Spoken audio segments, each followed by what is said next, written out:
Hello, everybody. It's Dana Brooks from Facing Brooks, and I'm back with the panel for the Empower Hour, brought to you by the Empower Plant by Facing Brooks. I'm joined today with our usual panel, some people who we missed a little bit. They're back. We've got Rose Caswick again, and she's going to tell us what we're drinking today. Rose, what is it? It's beautiful. It is, technically, it's a take on a Sazerac, which is a cocktail with some type of whiskey, in this case bourbon and absinthe. Am I going to hallucinate? Yeah, a little. Put it in a teacup so it looks like a cup of tea, because our woman that we're honoring today is Zadie Smith. She's a British author. She's half Jamaican, half English, I think. And she published her first novel when she was 24 years old. And it's all about, different generations, different cultures, and female friendships. So it's right up our alley. I can see why you like her, Rose, because all the little quotes I was looking for were all pretty sassy and snarky, just like you. Yeah, they fit me. It's true. So it's strong. You'll probably hate it, but it's cute. So I don't mind it at all. It's okay. It's whiskey in a teacup. What's not to love about that? Exactly. I feel like I'm back to my heritage. I'm a good colonist. I like English. I'm an Anglophile, although I'm mad at them this week. But no, this is a good little whatever. I can see the Queen doing this. It's cute. So thank you, Rose, for that. We've got Kimmy Hogan back. Kimmy had a big birthday yesterday, so she's probably in her post-sugar champagne coma. How was your day? I feel like a real adult now.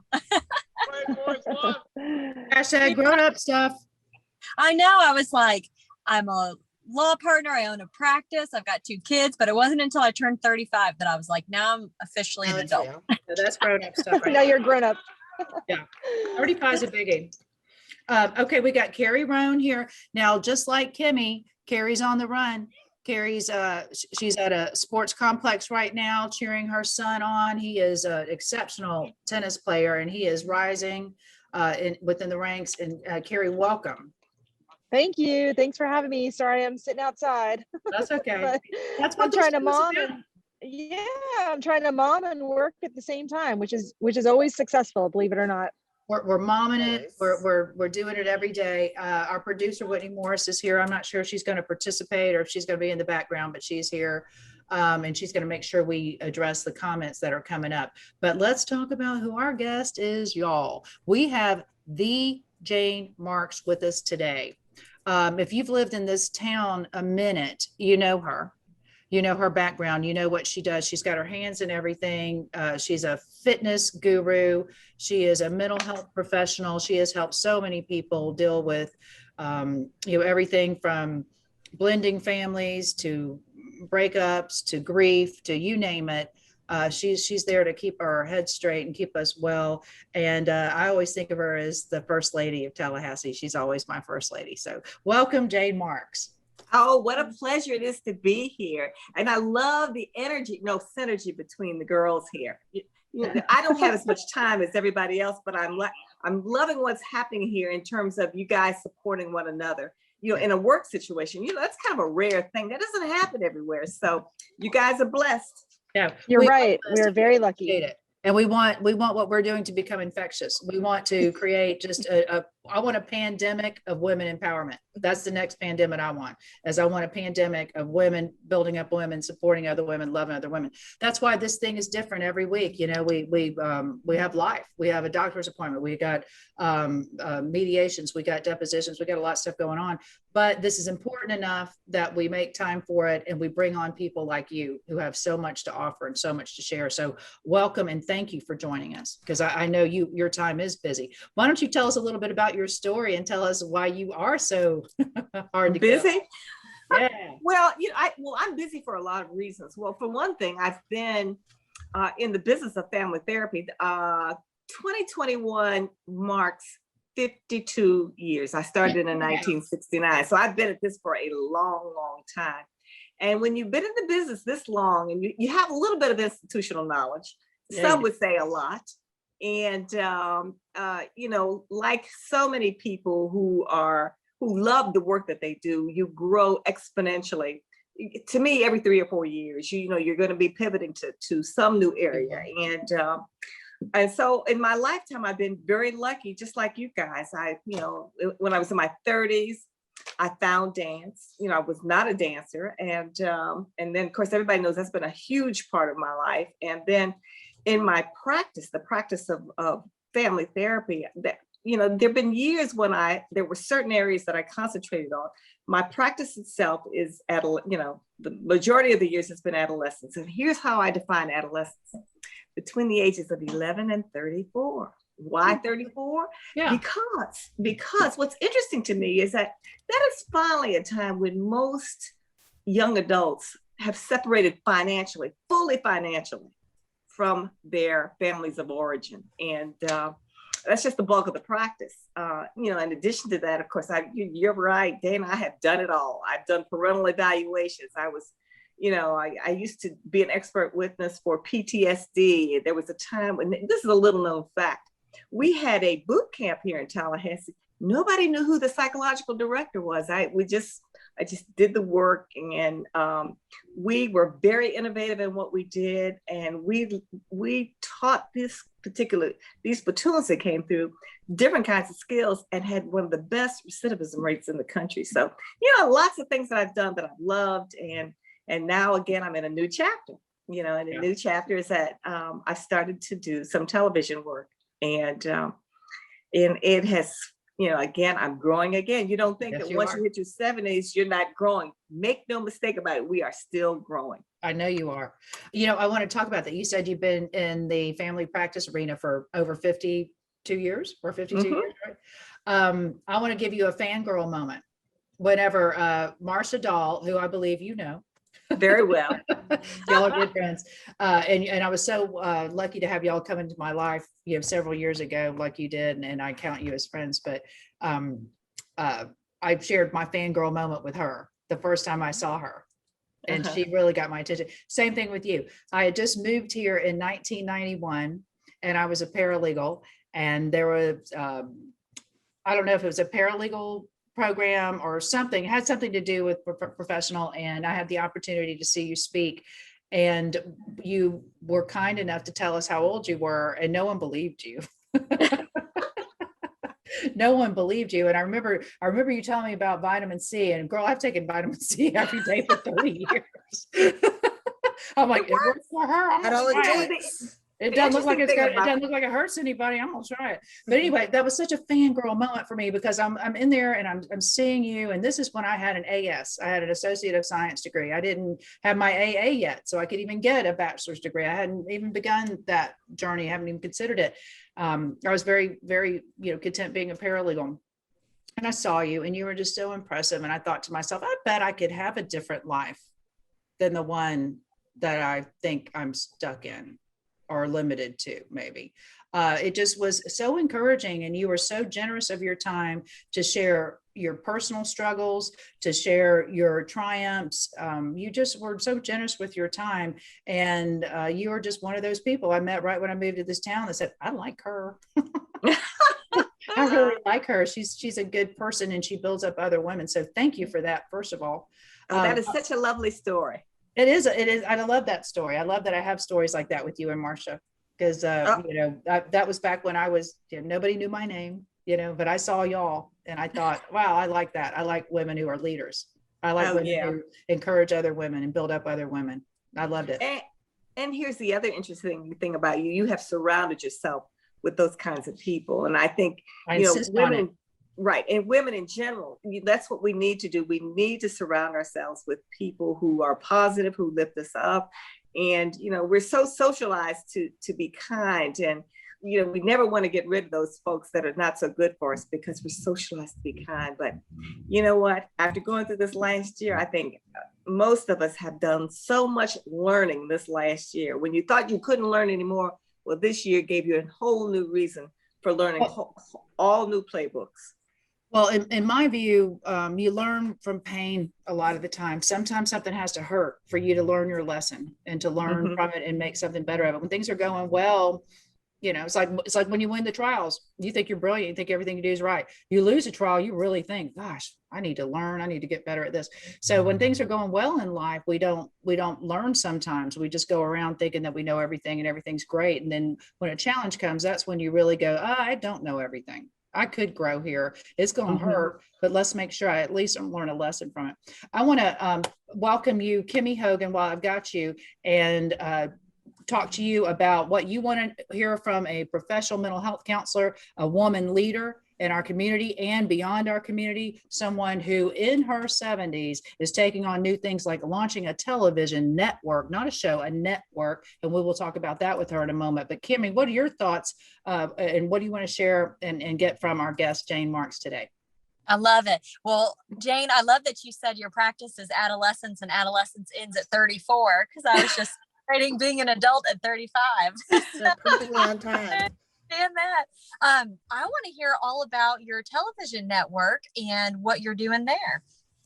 Well, I wish I could say it was my whole network all by myself, but it is not. The Black news channel, it was, oh gosh, the inception of it was approximately 15 years ago when they started to work on it. Y'all been talking about it. Yeah, for a long time they've been talking about it. And I can remember my son saying, you know, this will never happen. And my husband, on the other hand, saying it's going to happen, because he was very much a part of it. And there were several investors that came to him back when he was still mayor, and they said, we want to make this happen. And when he left office, you know, again, they came to him, we still want to make this happen. And through lots of work, hard work, you know, Bob Briante, J.C. Watts, you know, they actually were able to bring it to fruition. And, you know, I think like anything, you know, of course, there are a lot of kinks to work out, and they have done that. But what's interesting about it is that, you know, initially they were only in 2 or 3 million homes. As of today. Only.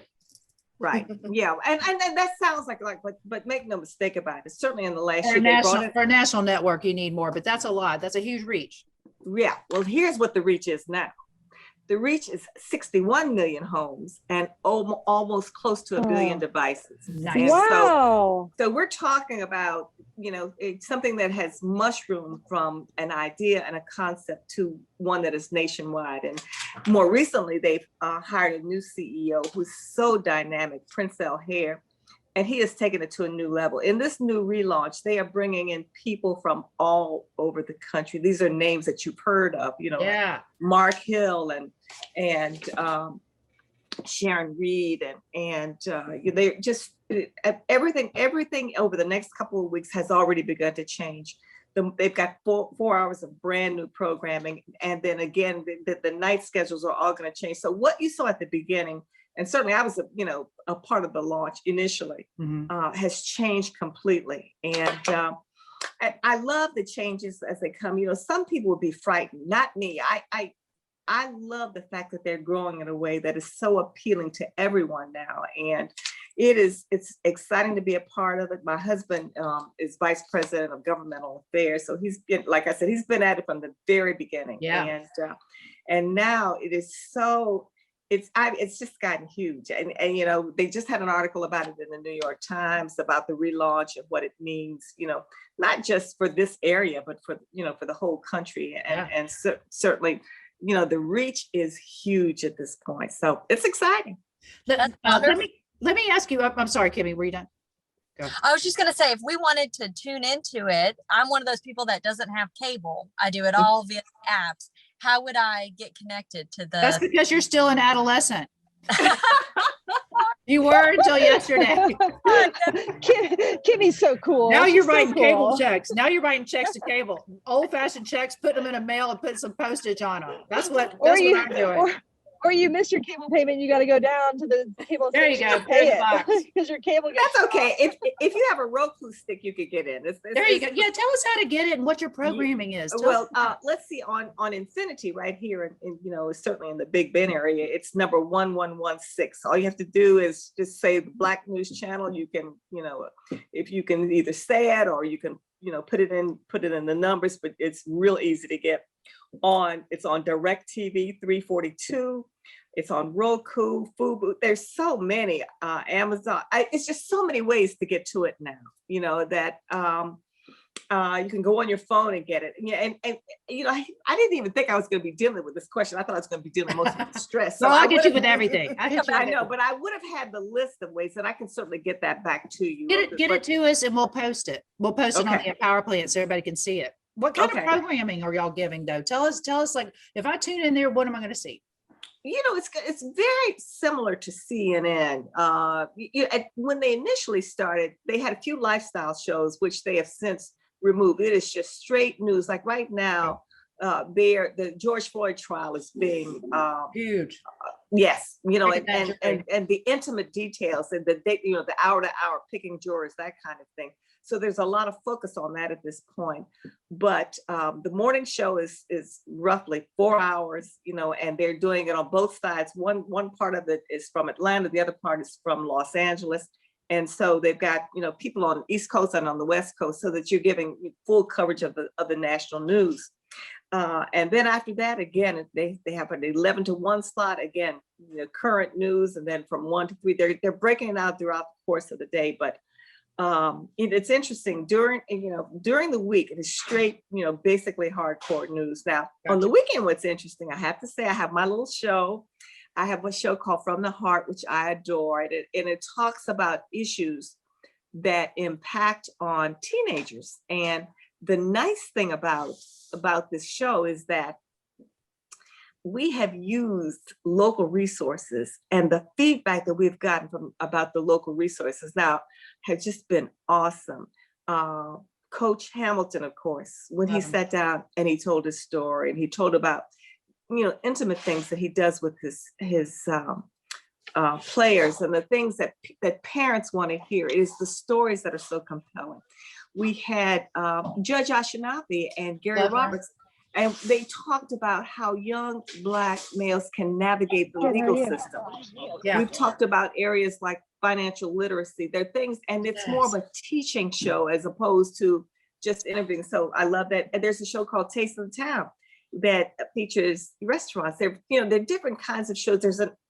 It's not really an exercise show, but it speaks to what you can do to stay in shape. So that's weekend program. Wellness. But during the week, you're going to see clear-cut news, and you will see it from a perspective of communities of color. So it's a lot of the stories are told in a different way, and they're stories that are going to reach you, or stories that are important to you that normally you wouldn't get, in the regular news segments. Hey, Jane, can I ask you? Oh, sorry. Jane, the show that you were just talking about, where you're talking about teenagers, I have 2 teenage boys, they're 13 and 15, and I'm interested to know where we could find that show. Do you have it on YouTube, or where would it be a convenient place for me to watch it with my kids? It's on every Saturday morning at 8:00.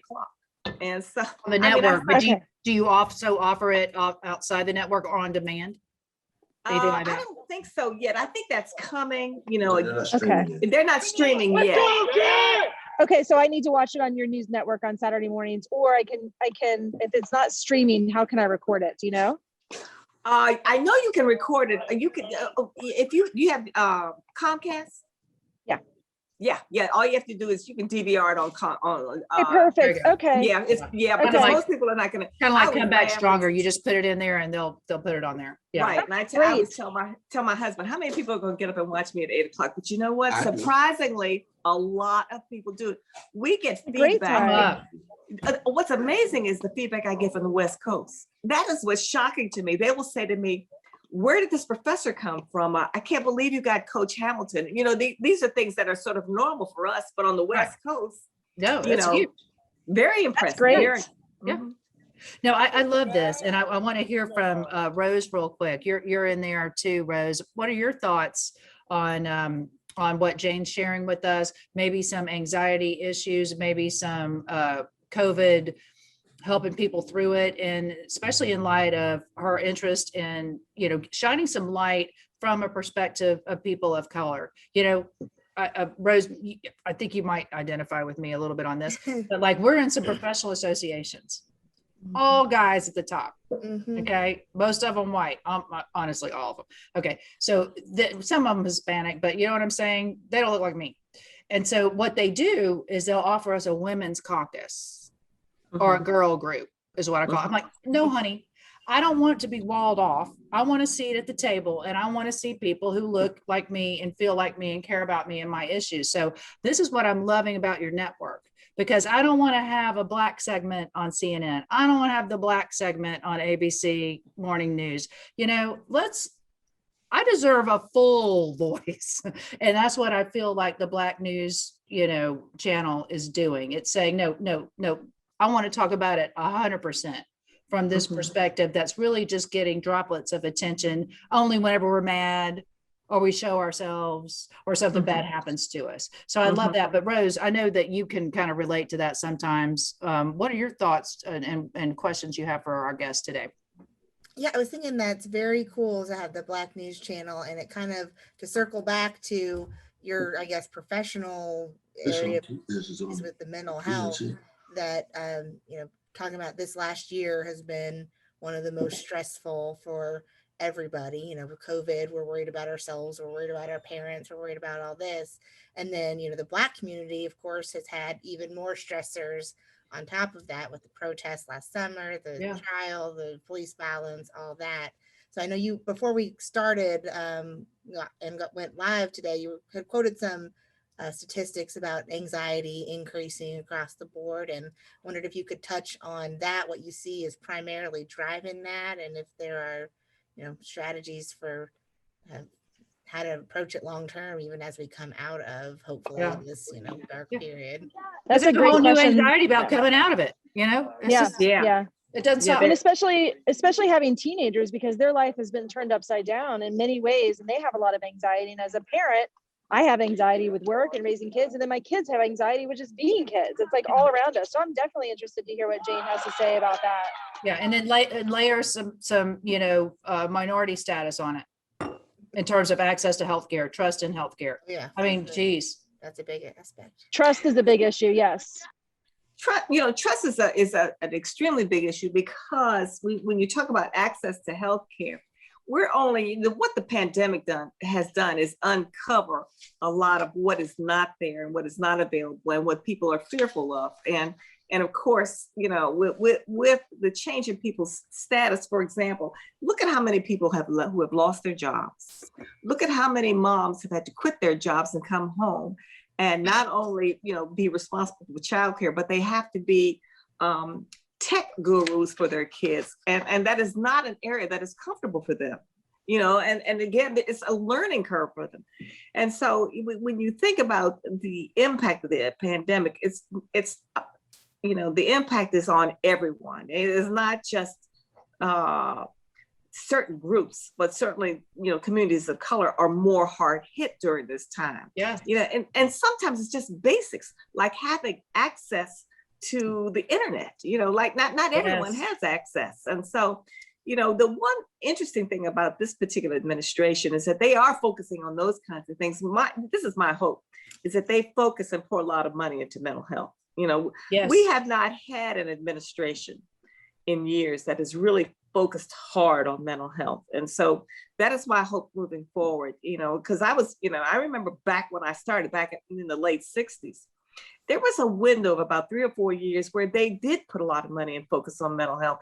And that's how I got started in the business, and they there were grants, and they would send us out to the poor communities, and we could do evaluations and assessments.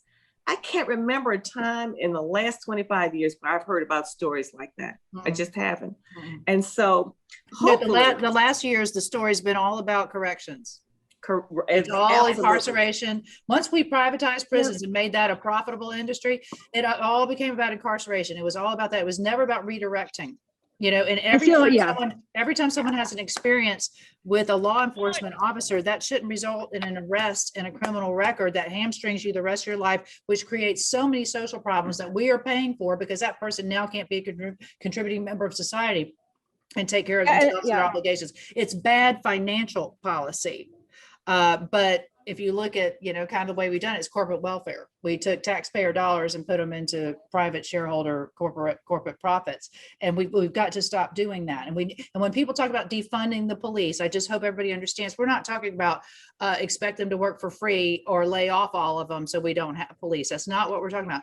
But when someone is having a mental health crisis, when you call the police, they're oriented one way. Yeah. Have you ever heard this saying that when you go to a doctor, surgeons like to cut? Yeah, okay, that's their orientation. Okay, so if you could have a medical experience rather than a surgical, don't go to a surgeon and ask them about it. Why can't you that's send not a that's not the real. Why don't we have those on call to do a wellness check? Yeah, we need more social workers. We need more people who are trained in de-escalating mental health crises instead of just shoot you if you give me any grief at all. And I'm okay with it because the laws protect those people right now. This is what I want people to understand about this George Floyd thing. Please understand that if those jurors follow the law, this may not end the way you think it should, because there's a lot of protections that are built in. That's why I don't want to see law enforcement being the first people dealing with things that are obvious mental health and societal problems. And I'm sure you've got some thoughts on that, Jane. There was an experimental county in Washington, I guess. Yeah. Where they did that, where they had first responders. So yeah, that's interesting. We should definitely start doing that. No, it works because this is the biggest problem. If you care about money, if you really care about expenses, maybe you don't care about people who have a hard time, but maybe you care about money. When you interact with law enforcement and these people get in the system, there's all kind of money that is consumed. Now it does create jobs. It is sustaining a lot of people who make their living that way. But these people are going to have to pay lawyers. They're going to have to get court costs. They're going to do time for things that are really just bad days. And so they're going to actually go time. And then they come out and they can't get a job. They've got a felony conviction. Then they feel bad. They feel like they're not contributing. Nobody thinks they're a serious person. And then they run into all these other things you are susceptible to when you have low self-esteem and no belief in yourself and your value as a human being.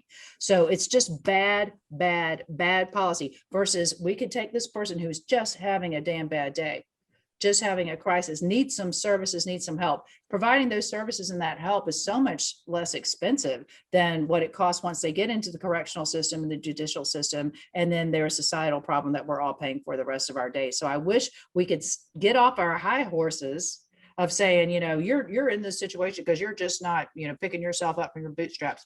If we can leave that, if we could put the right resources to treat the particular problems we're dealing with, we would all be better for it. And I think we'd like each other and love each other a little bit more. And be more compassionate and more empathetic, Oh, I certainly agree with everything you're saying. I think it, but it starts, let's go back to the whole issue of adolescence. So many of our kids have issues. There are not those services there where kids have access to them, where they can have the evaluations and the assessments. And you take a look at a lot of the population, there's so many untreated conditions there. So often people will say that prisons are now our mental hospitals because that's where our folks are. They just, didn't have the access to health care, were not identified. And unfortunately, some were self-medicating, some weren't being treated. And so much of what's happened really is a mental health issue. It is. I could not agree more. Let's so I have a quick can I ask a quick question? 100%. So I personally think we're going to see a lot less of that now that we're decriminalizing, the smaller amounts of marijuana, now that medical marijuana is legal. And I think as marijuana in general becomes more legal, we're going to see a lot more people going into jail and the sentencing guidelines are going to change. So I'm interested to know what Jane's thoughts are on all that, because I think that that's going to help us with our mental health system and not as many people going into jail. Yeah. That's got to be good. Are you involved in the judicial or correctional arena? I used to be, but not now. Now I just do straight anxiety, depression. You have a little anxiety, depression, you call me up. We'll get it taken care of pretty quick. What's your number?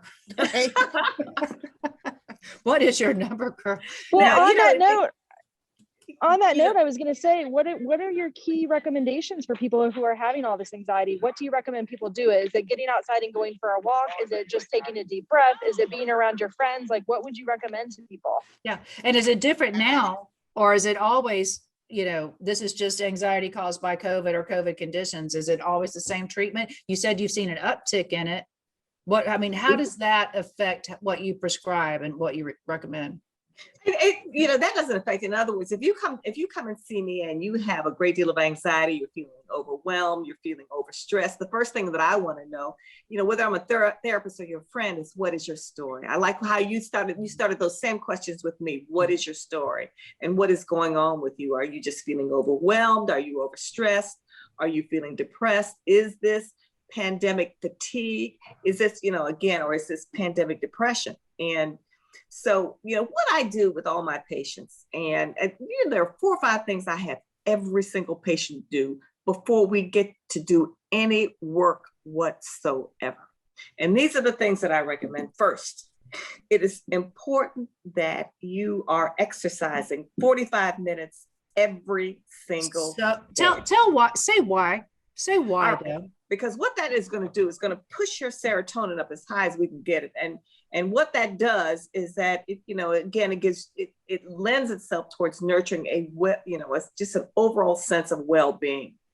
Now, let's say you're doing that. Let's say you're walking 45 minutes and you come back a week later and you still feel badly. You just feel like you can't slug one foot in front of the other. Then I know that I'm going to have to do a serious assessment. But that's not the only thing I recommend. Again, if you're feeling just like you just can't make it through the day, or you're feeling tired or exhausted, or you're crying all the time, then if you do these 5 things, and you start really taking care of yourself and you still feel bad, there's probably something else going on. But I remove caffeine, I remove alcohol. I saw you had your special drinks, but for 1 week I get rid of them. Yeah, you're right about that. You can, and alcohol can become one heck of a crutch during isolation, like we've experienced during COVID. It can get out of hand. It can grow. That can sneak up on you in a minute. Absolutely. And the third thing we look at is nutrition, because so much of what you are is what you eat. And so what I do is I try to stabilize blood sugar in all brand new patients. So I force the issue of how much protein you take in 3 times a day. And I tell my patients, look, if you never do this again, you owe yourself to at least take these measures, see if it works, and see if there's improved functioning. I have them, participate in meditation, any kind of activity that is going to bring down that anxiety. And then sometimes I ask basic questions like, when is the last time that you scheduled time just to listen to your favorite music? I'm just talking about simple things. I'm not talking about big things. Or, when is the last time you just took a walk, or you just sat and paused? Because what's happening right now is there are no breaks. For so many parents, there are simply no breaks. And so you need to step back from it, and you've got to figure out a way to clear your head. One of the most interesting mental health dynamics I found was the series Bridgerton. How many people talk about that series with each other, and they were able to get out of their head and get out of the chaos of what was going on in front of them? And it was, and everybody was represented in it. That's what I like about Bridgerton. You could do a period piece and use Asian and Black actors and all that kind of stuff. So don't. I love that. I love it. Yeah. And look at your body language when look at your body language when you talk about it. To have those kinds of experiences that basically take you outside of your head, takes you outside of any kind of negative thinking. Because what's important is that we begin to have a different kind of conversation with ourselves during these times. These are tough times for almost everybody. I don't know anybody who hasn't had one, significant situation that has impacted them differently during this pandemic. Oh yeah. It's interesting because it could be anything. It could even be having just a cold that doesn't go away, because then you have fears that, what? I'm so afraid that I could have COVID. Then that's what the allergies are doing to me right now. This happened to me last year. I was convinced I had COVID because I was like, oh, my throat hurts, I'm coughing. Oh, I feel a little fevery. Let me tell you something. I can manifest whatever you need. You want my labs to change? Get it in my head.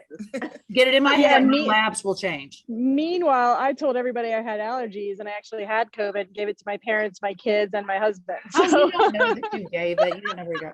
But no, that's the thing. No. I'll tell you how my anxiety is affecting me, because I get the Kimmy and the Carrie and the kids and the no dull time, and you've taken on all these new roles. You're doing plenty. You were doing just plenty before COVID, and now you've turned into all these other things you never planned on.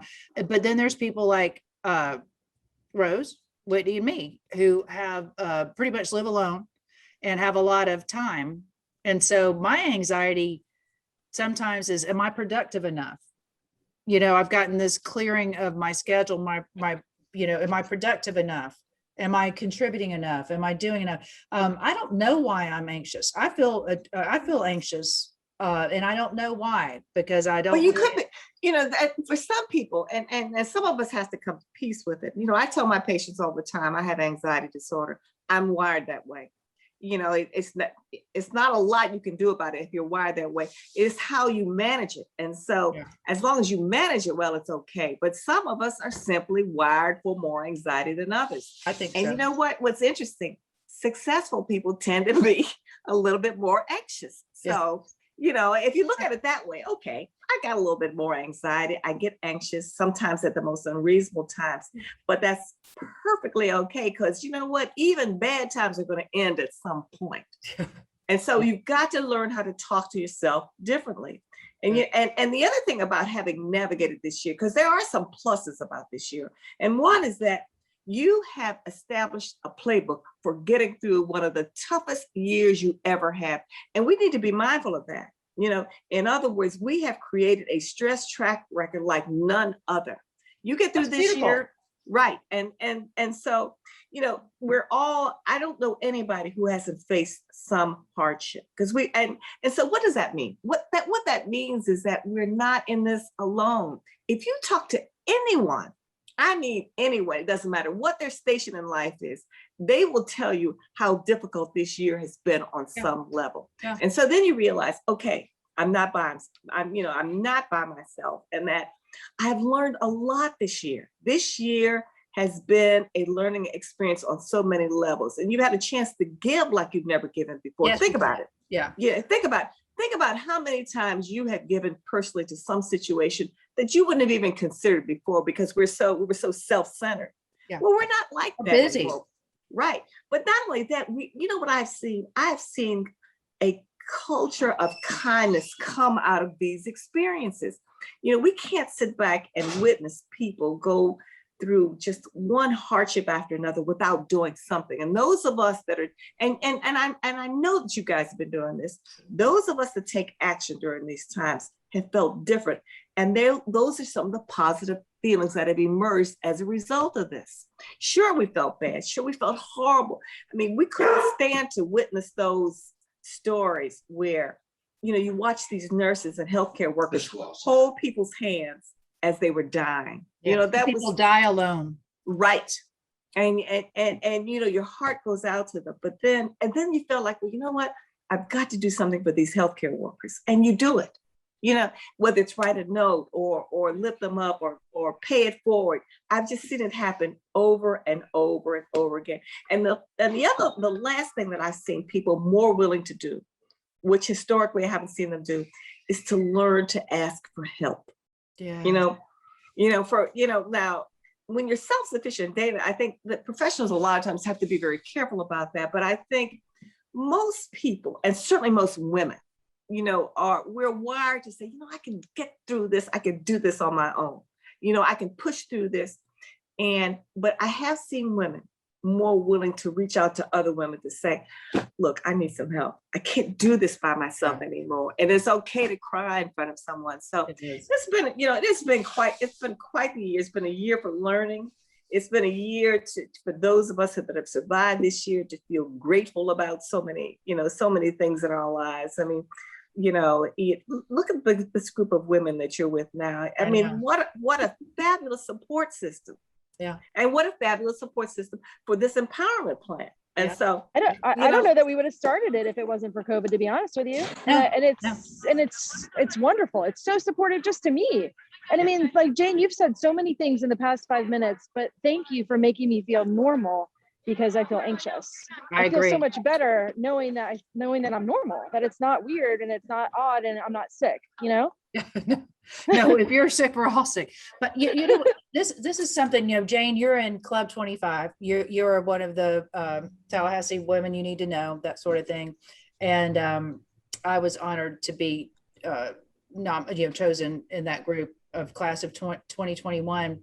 And when I saw what their criteria were and what they were paying attention to this year, it was people who were prolific during COVID, people who were productive during COVID. And I thought to myself, if there has ever been recognition for something I don't see in myself, this is it. It felt so incongruent because I had been beating myself up saying, you're sitting here, you have all this time. Why aren't you doing more? Because I had looked at what I'd spent my time on my calendar, and I realized I had a lot of stuff on there that was not serving me. I was busy as hell, but I was not getting where I wanted to be with how I had chosen to spend my time. I wasn't being deliberate or intentional with it. And so, but then I was like, what am I doing? What am I doing? And so then but I stopped when I got this recognition, this inclusion in this group of extremely, influential, wonderful, contributing women. I did this exercise that I do, and it's an inventory. It's like, okay, well, what have you done? Well, you put out a book, you started a TV show. It's in 2 markets. You promoted, another person's book. You started an Empower Plant. You started the Empower Hour. Your firm had a record year by far. I mean, last year was a record year for Facey Brooks Law Firm. But the whole time it was happening, I was going, I'm sitting here twiddling my thumbs. I don't think we give ourselves enough time to simply think, contemplate, plan, consider, reflect. All those things that look like wasted time, they're not wasted time. They have tremendous value. And you should give yourself a minute, because I thought about this and I write it, but like all the things that I've done in my life, the minute I did them, I never thought about them again. I was just on to the next thing. But why don't I stop and do some highlight reel? And remember, I graduated at the top of my class in law school while being married, raising 3 kids, having all the responsibility, working full time. Why don't I stop and relish that enough? Why don't I? Why don't I relish all these accomplishments? Because all I do is think constantly about the shit I'm not doing, the stuff I am letting people down on, the things I am not doing well. And I think women especially, you need to just take a minute, take a beat, and remember how awesome you are. So I so agree. I mean, just listen to your accomplishments. Most people who have the sheer number of accomplishments that you just talked about have such great self-esteem, and you got it, but you know what? You keep reviewing it. I do. I have it constantly under review. I say I want people to form impenetrable self-esteem, just so much and I do feel like I have it. I'm pretty confident, and I do love myself. Right. But I also say to myself, you could do more. I know you could do more. All those things that were in your way when you accomplished all those things, they're removed. So why aren't you just doing gangbusters, girl? Why aren't you? Hey, Dana, what's funny about that is let me back away from all these men, but and I'm not bashing on men by any means, but if you think about men and the way they interview and the way they approach, even asking for a raise, they're the first people to congratulate themselves and talk about all the wonderful things that they're doing and give themselves credit. And women are the first people to say, I'm not doing enough, I need to do more. Right. And we don't talk about ourselves. And we almost need to eulogize ourselves, but we don't talk about our accomplishments. We celebrate each other's accomplishments, but we do need to take a moment and meditate and think about all the good stuff that we've done and reward ourselves for that, because it is incredible, but we're just not wired like that from growing up as kids. We're just not. We're not wired to ask. We're not wired to brag. We're not wired to have this ego. So it's definitely something we need to work on, I think. Yeah, but Carrie and Rose, Kimmy and Rose and Whitney, one of you chime in here. You're younger. Your generation's different. Do you feel different, or do you feel the same way that Carrie and I and Jane feel, which is like, the minute you give yourself an accolade, you're egotistical, or you're, whatever, you're not a good woman, you need to be demure. I mean, what are your thoughts on that, celebrating your accomplishments? I'll just say something real quick, I guess. Yeah.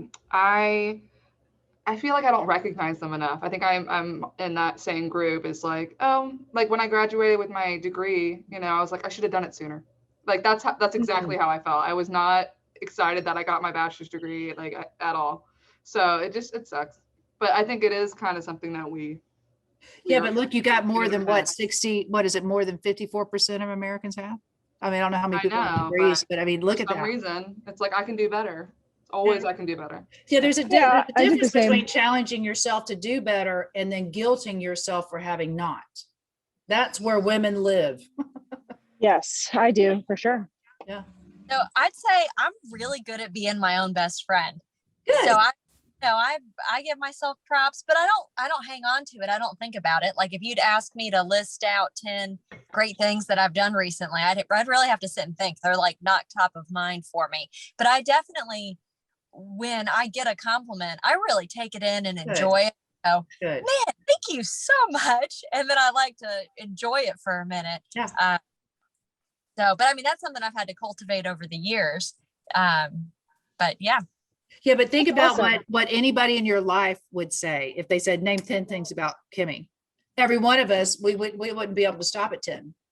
And we need to all stop for a minute and remember that. Remember that the people we respect and see those things in us. Rose, what are your thoughts on that?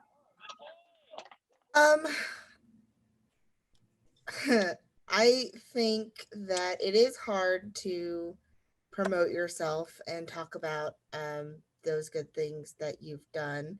But in my life, in my experience, it is because I have a really hard time talking about like negative things, even if it's not something that I caused.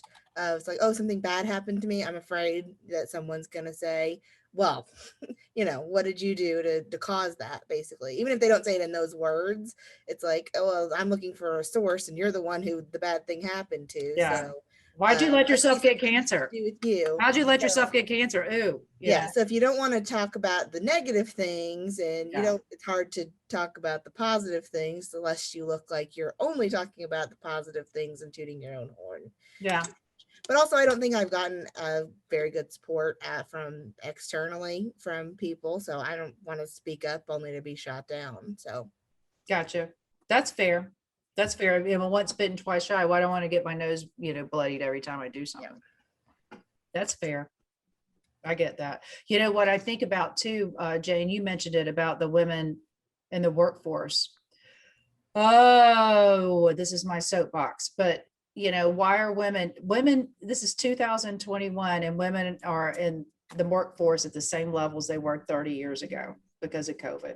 Because what happens, first of all, before COVID, a lot of women in my age group were taking care of parents and children at the same time while trying to have a career. And they were pulling it off. They were stressed as hell, but they were pulling it off. And then COVID happens and these kids, it's not a logistics job anymore. It's a hands-on job now. I've got to either, remove my parents and bring them in the home and take care of them and do all the things you have to do. If you talk to people who have elderly people in their lives very closely, they've been hamstrung. They might as well be elderly themselves in terms of the engagement they've been able to have since COVID. So their lives changed. And then you've got people who are dealing with children. Most of them need something, even if you can put them back in school, they need more than they did before COVID. That's all there is to it. And so many of them are home and women are homeschooling. Why is that? Women tend to be the lower earners. And so if we have to take a cut, we might as well take it from the least, painful area. Or even if they're equal or greater earners, it's about, well, who has the damn patience to do this? Who is hardwired, who was raised from the minute she found out she lost the birth lotto to be a caregiver, to be the subordinate person, to be support staff. That's always going to be the women still today. And so what does it mean that, well, they'll just go back to work in a couple of years. We had all my lawyers on the panel. We've got a run right now for the president of the Florida Bar. And I got their spiel in the mail, their collateral, and tells all they've accomplished and whatever. And I'm looking at it. And these are two white dudes.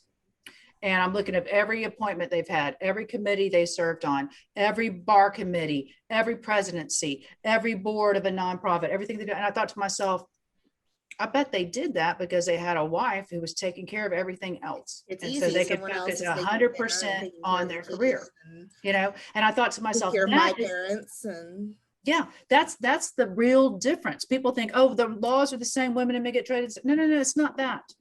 It's not that. It's about what takes you out of the competitive marketplace, what takes you out of the ability to make the contacts and network and get the job because you saw that guy and y'all went to dinner after that meeting, or to be on that committee where you get to be best friends with this dude who makes the decisions about hiring these people and yada. That is the real thing. That is the income inequity and the promotional and the advancement inequity between the genders. And now to find out we are back where we were 30 years ago, I just about pulled over and cried about it. I just did. Anybody got any thoughts on that? I think about it a little bit. I mean, I feel like I'm at a disadvantage, even though I don't have children to take care of or, a spouse, because I was raised in this fear, this fear to make, to go out there and try anything. Because, also another thing I've noticed is that, I feel like my peers know more about finances. They know more about investing than I do. And I think this is my theory on that. I think it's because they're learning this from men. They're learning this from men because men. Well, they're told that you're going to have to take care of everybody. So you're the one who needs to understand it. Girls, you may want to get a job or what. Men are not likely to tell a young woman that information. No. Because of the whole, what if, I get Me Too'd or whatever, all these things, there's crossing lines. Like women are just not given the same opportunities across the board. I mean, this is not news to anybody on the panel. Right. No, but I just noticed that that's kind of a disadvantage I have with my male peers. Of course. But the thing is to this is we've got to realize that this structure that puts us in those places, that's not immutable, and we don't have to accept it. We have, because it does seem very mainstream and you're hearing it all the time, but you don't have to accept that. You just don't. Hey, Jane, what are you thinking about all that? It's interesting because, my take on it is, listen, men have been the messengers. They've crafted the history, they've crafted the laws, and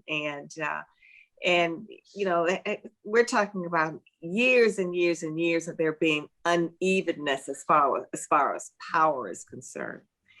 And so what happens is that while we have thought we've made such great strides, to your point, what this pandemic has uncovered, as it has with communities of color, is the same thing with women, is that we don't have equal access. There is not equal pay. There is not equal, it won't be. It will be years to come, I think, before we see that.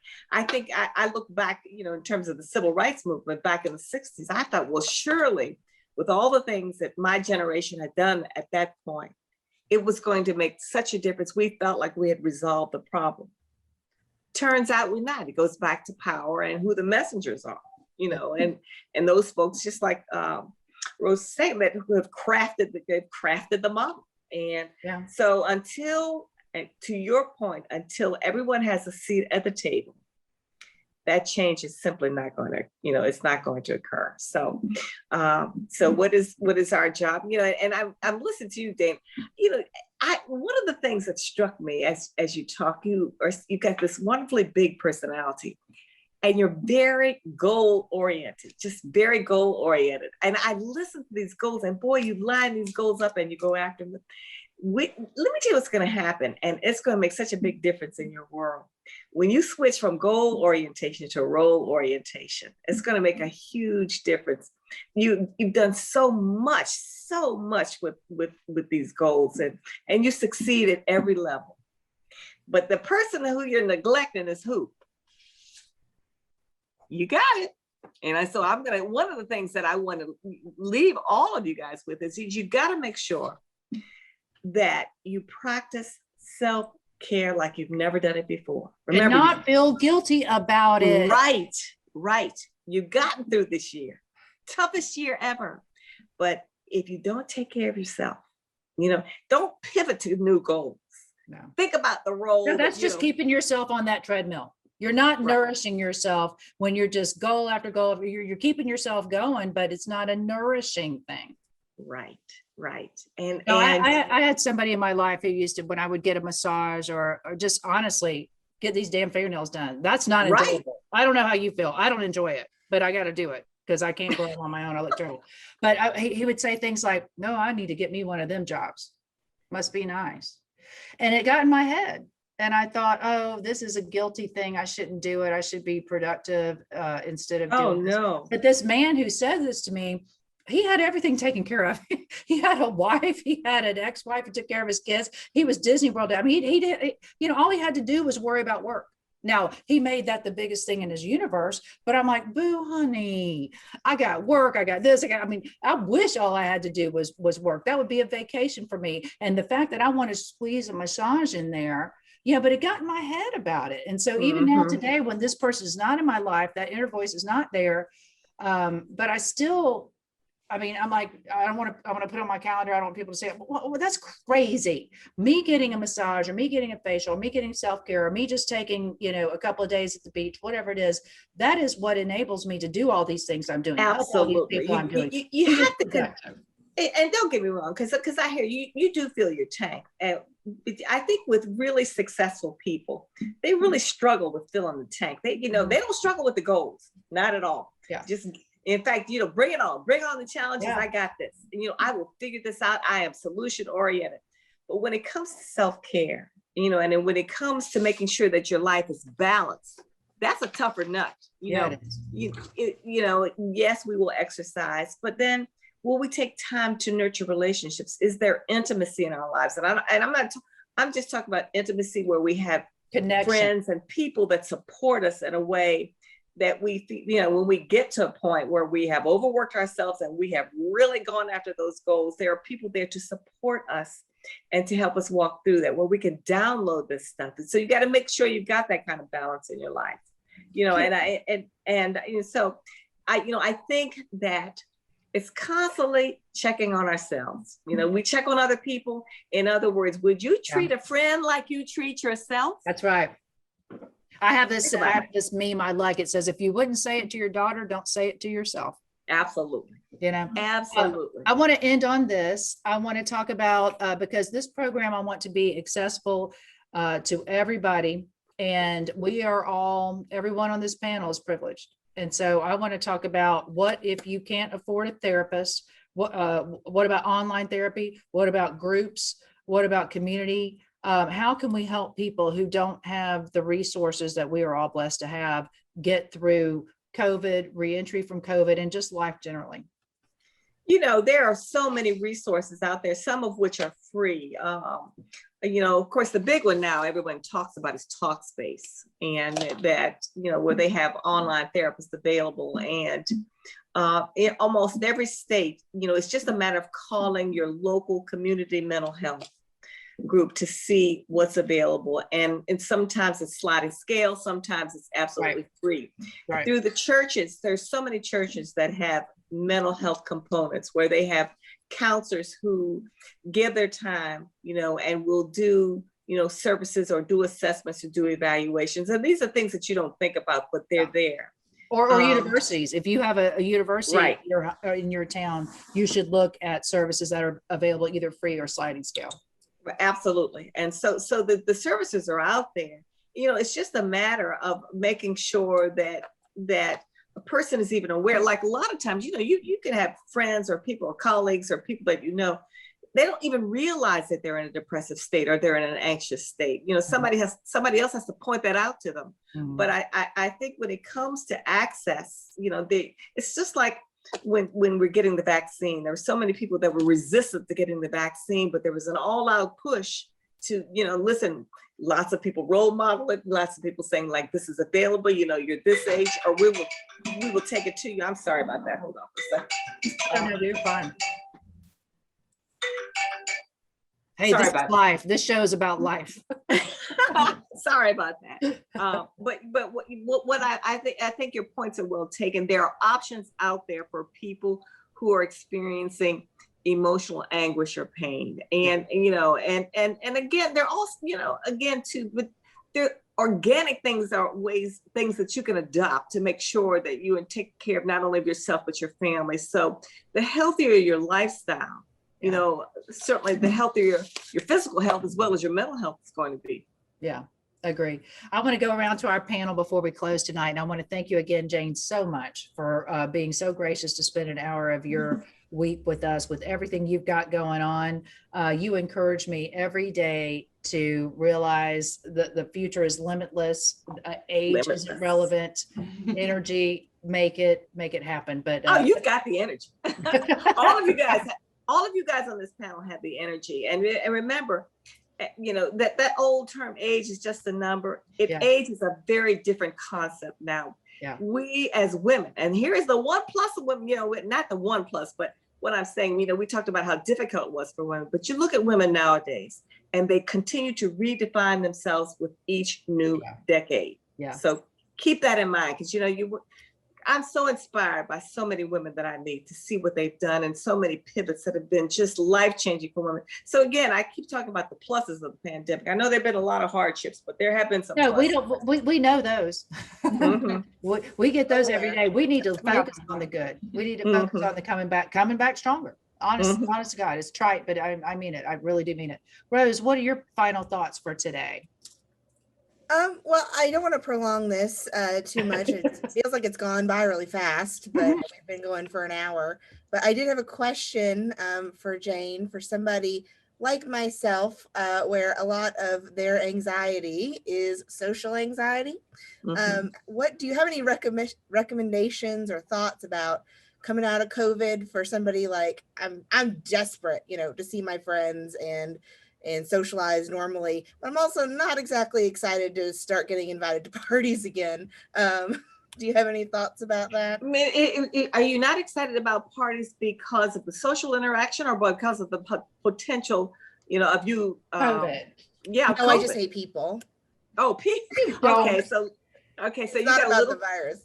Oh, okay. So it's a little social anxiety. My guess is that you got it now. It was there before. You had a little bit. Yeah, but it's worse now. Yeah, you had a little bit before. And so you're right. There is going to be a little bit of anxiety, and you must, first of all, recognize it, identify it. And then, once you recognize it and you say, okay, I accept the fact that this is here, then you start to take baby steps. You just don't go out there. Rose. Right. You just don't go out there and go to a party with 25 Don't go to a rave. Don't start with a rave.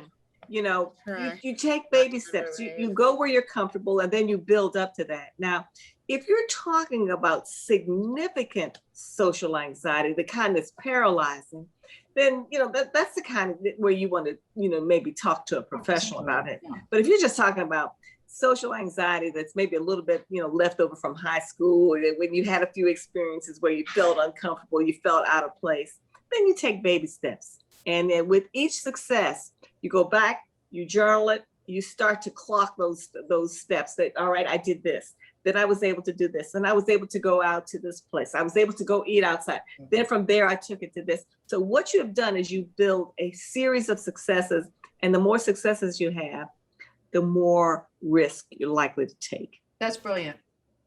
That makes total sense. But I'll tell you what, Rose, that's not terribly uncommon at all.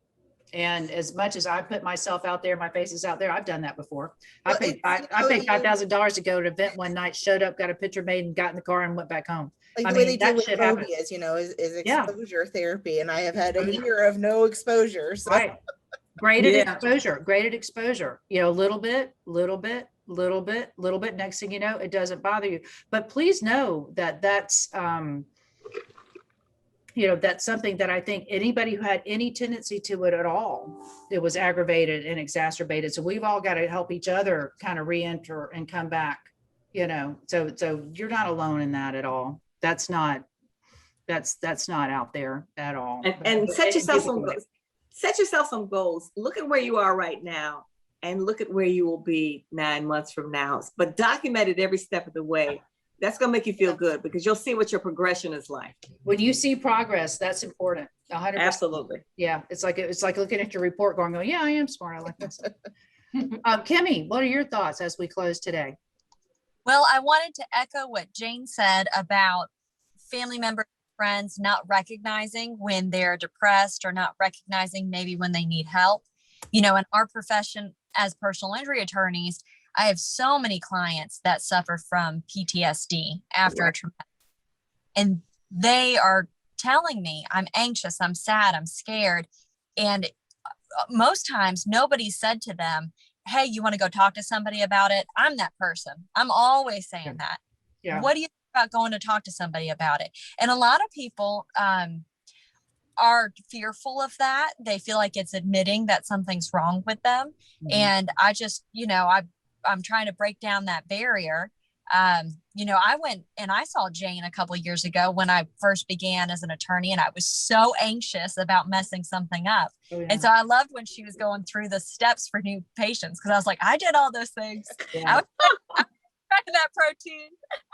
But I wanted to share that just because I think it's so important that we normalize mental health therapy. So anyways, I just wanted to say that and share that, and thank you, Jane. Thank you for sharing that, Kimmy, because that is the most important thing. You're not alone.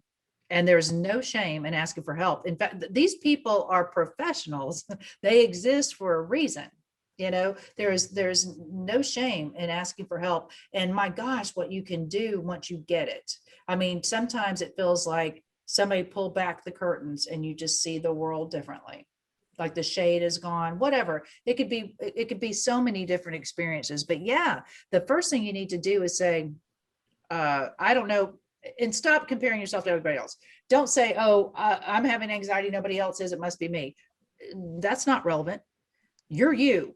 So if you're having some struggles, do what you need to do to get some help and to mitigate it, minimize it, whatever it is, manage it, I guess. So Whitney, do you have anything you'd like to contribute before we leave today? Yeah, sure. I've had anxiety kind of over the years, but nothing as intense as I felt at the end of last year. So much it was terrifying, and I was like, let me get this under control. I don't want this to take over my life. Yeah. So it's like the first whatever panic attack, anxiety attack, I was like, yep, we got to see somebody, do something. And I got set up with a life coach or a personal professional coach. Coaches are big too. Yeah. And That's I true. think I would attribute my current state of calm and success to her, because it was very nice to have somebody to constantly talk to. Yeah. And break it down, break those unmanageable things down into pieces and turn a plan into it. Yeah. Yeah. And being accountable. I had homework. With therapy, I felt like it was always just a dump. Like, oh, I just tell you how I feel. Sometimes. I can talk for hours about my week. So it's nice to have somebody to put those little anxiety-ridden things and just calm you down. Mhm. So that was what really helped me through the pandemic. So I think it's great to find resources and have something, whatever works for you, to get you through.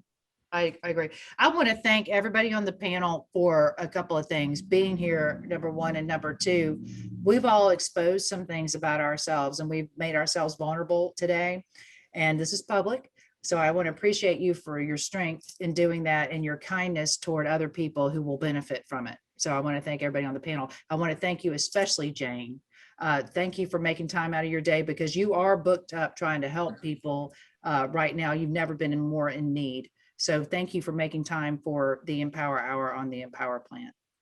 I love this concept, Dana. I think this is going to be a wonderful teaching tool for so many women. I mean, to sit back to know that they are not by themselves. No. And here we're talking about, 4 or 5 successful women, talking, sharing their vulnerabilities, which I think is so meaningful for just people in general, for the rest of us to know that we're not by ourselves, that we're like everybody else. We go through trials and tribulations. We hurt, we feel, we laugh.